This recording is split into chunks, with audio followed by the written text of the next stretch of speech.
Bonjour à tous, alors si vous ne suivez pas l'actualité automobile, sachez que depuis le début de l'année 2020, Ford recommercialise sa Puma.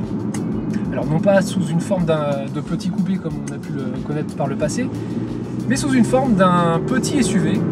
Et là cette fois, Ford pousse le bouchon un peu plus loin en nous dévoilant ce Puma ST, donc la version sportive, tout comme la Fiesta ST finalement.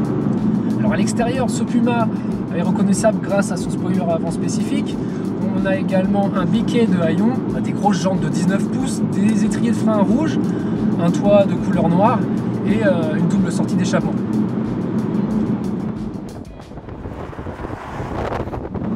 Alors l'intérieur n'échappe pas du tout à la sportivité. On retrouve ces magnifiques sièges Recaro qui sont très enveloppants, on est plutôt bien assis.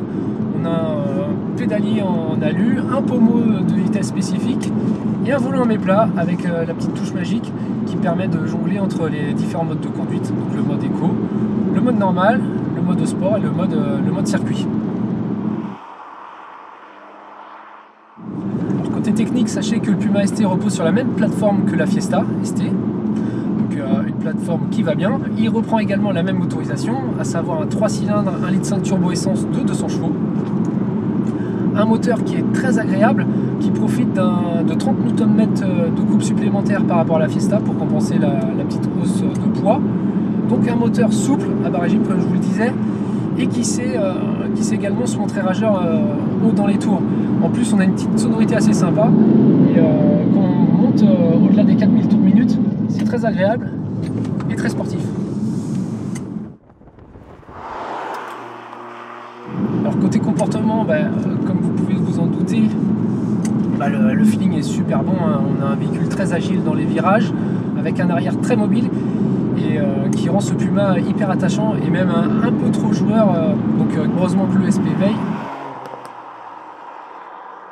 Les routes 19 pouces ne favorisent pas le confort, sur les petites routes c'est vraiment ferme et voire vraiment très désagréable. Donc si vous recherchez un petit SUV confortable, le Puma ST n'est hélas pas fait pour vous.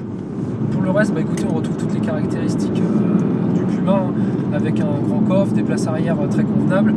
On a une technologie embarquée qui est moderne, à l'image de l'écran tactile et des différentes aides, systèmes d'aide à la conduite comme le maintien dans la voie, le régulateur limiteur de vitesse et les compteurs digitaux.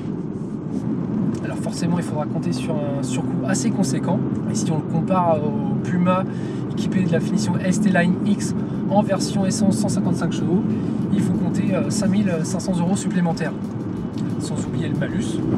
Oui, le Puma ST aura droit à un malus d'un peu plus de 900 € pour l'année 2021. Et les tarifs déboutent donc à 33 650 € pour ce Ford Puma ST. Voilà ce que l'on pouvait dire sur les premiers tours de roue de ce véhicule finalement assez attachant. Voilà, à très bientôt.